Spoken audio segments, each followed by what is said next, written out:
this is a quick summary on the primitives you have in ClickHouse to perform that kind of schema changes. Of course, you have an alter table command to add new columns with default values. There is the concept of materialized columns, but you can use apart from that materialized views. You can rename columns, you can drop columns, modify some types depending if they are compatible or not. You can change the default values, materialize expressions, or add alias. More stuff, you can change some of the data types depending if they are compatible. For instance, you can change from string to low cardinality or from low cardinality to string because they are compatible. You can add or remove nullables, change the precision of some data types, and not very recommended working or do schema changes on complex data types, but it's possible in theory. Same for codecs, you can change them. TTL operations, you can modify the TTL.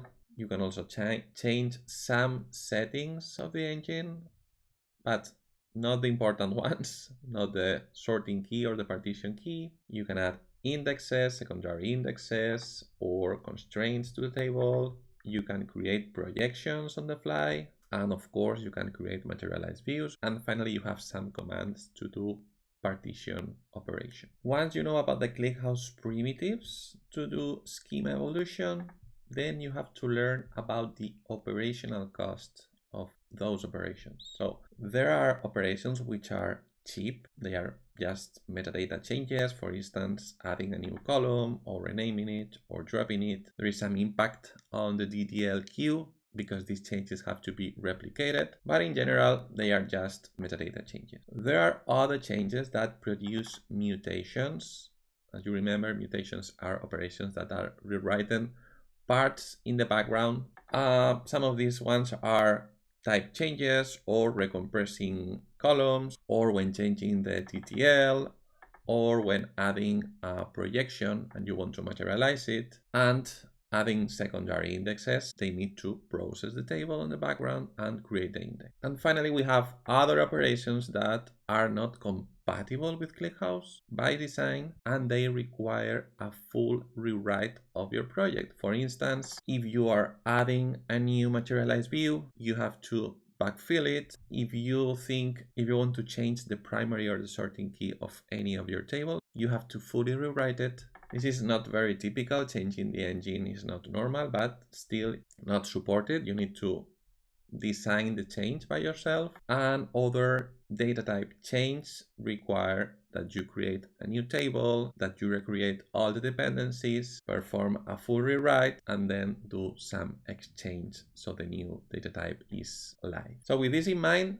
even when you have the primitives, schema evolution is not just running alter commands. You still have to create like complex pipelines to complete the process, to do the full rewrites, and to be in control of your production system. So schema evolution is more how you want or how you plan to interact with ClickHouse while it's in production, rather than running some alter commands. If we look at the classical migration patterns, especially when data teams are involved in these changes, you can do the usual expand and contract, which means if you want to rename or change the data type of a column, you can add a new column with the new data type. You change your ingestion, so you write into both columns, and finally you validate the change, the gain on performance or whatever, and drop the previous column. Another usual migration pattern, especially when you have to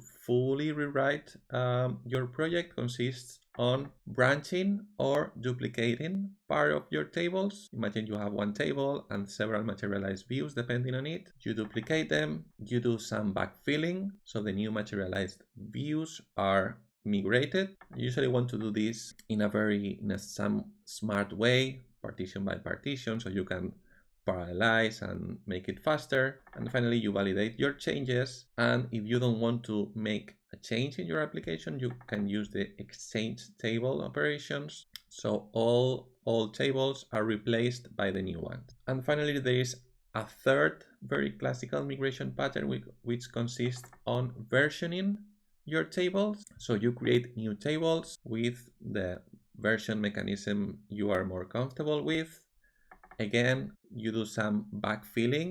There is no support in ClickHouse for this. You have to think about how it should be done. You validate the performance gains, the changes, integrate into your final application, and promote your new version. You can use canary deployments. Since you are versioning, you can have both version of your tables working at the same time and compare in production.